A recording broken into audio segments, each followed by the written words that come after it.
அன்பானவர்களே, தினம் ஒரு தூதன் மொழியாக உங்களை சந்திப்பதில் பெருமகிழ்ச்சி. இந்த நாளிலே யாக்கோபு எழுதின நிருபம் 4வது அதிகாரம் 7வது வசனம்.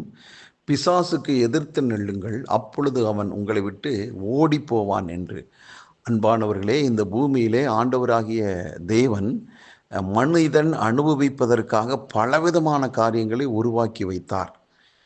கடைசியாக சிலுவையிலே தேவன் பிசாசை ஜெயித்து மனுகுலத்தினுடைய சகல விதமான மீட்பு, ஆவிக்குரிய நன்மை, பூமிக்குரிய நன்மைகளுக்காக எல்லா விதமான பாடுகளை ஏற்றுக்கொண்டு சிலுவையிலே வெற்றி சிறந்தார்.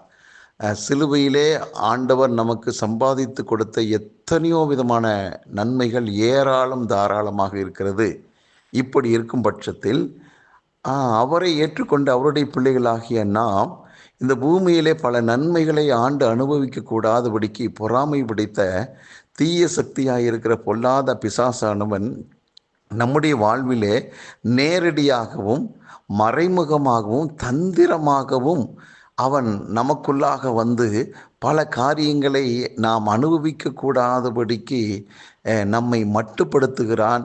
நம்மை கீழான பாதையிலே சில நேரங்களில் நடத்துகிறான், நாம் அவனுக்கு இடம் கொடுக்கும் பட்சத்தில். ஆகவே ஆண்டவருடைய வார்த்தை யாக்கோபு மூலமாக வெளிப்படுகிறது, அவனுக்கு, பிசாசானவனுக்கு நாம் எதிர்த்து நிற்க வேண்டுமாம். ஆம் பிரியமானவர்களே, பிசாசை எதிர்த்து நின்று ஜெயிப்பதற்கு கர்த்தர் நமக்கு திராணியை, பலனை, அதிகாரத்தை, வல்லமையை கொடுத்திருக்கிறார். ஆகவே நாம் அனுபவிக்க கூடாதபடிக்கு அவன் கொண்டு வருகிற தந்திரமான செயல்களை, திட்டங்களை முறியடிக்க நாம் தான் எழும்ப வேண்டும். இன்றைக்கு நம்முடைய வாழ்க்கையிலே தீமையான காரியங்கள் ஏதாவது வருகிறது என்றால் 100க்கு 100 பிசாசின் மூலமாகத்தான் வருகிறது. அப்போது பிசாசின் மூலமாக வரக்கூடிய அந்த தீமையான காரியத்திற்காக ஆண்டவரே ஆண்டவரே என்று சொல்லி ஆண்டவரை கூப்பிடக்கூடாது, வேண்டாம். ஆனால் அவருடைய நாமத்தை பயன்படுத்தி நாம் ஜெயிக்க பிறந்திருக்கிறோம். ஏன்னா அந்த அதிகாரத்தை நம்ம கையில் கர்த்தர் கொடுத்த பிறகு அவரை கூப்பிட வேண்டாம், அவருடைய நாமத்தை மட்டுமே பயன்படுத்துவோம்.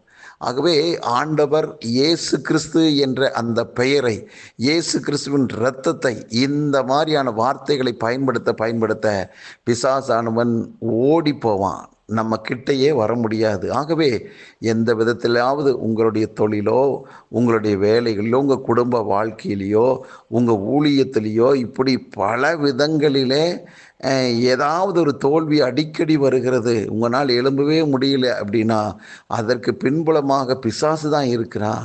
ஆகவே அதை ஆவிக்குரியதான நானும் நீங்களும் இனம் கண்டு பகுத்து ஆராய்ந்து அந்த பிசாசை கடிந்து கட்டி ஜெபிக்கிற போது அவன் ஓடி போவான். ஏனென்றால் ஆண்டவர் நமக்கு அதிகாரத்தை கொடுத்திருக்கிறதுனால இயேசு கிறிஸ்து என்ற நாமத்துக்கு அவன் கட்டுப்பட்டுத்தான் ஆக வேண்டும்.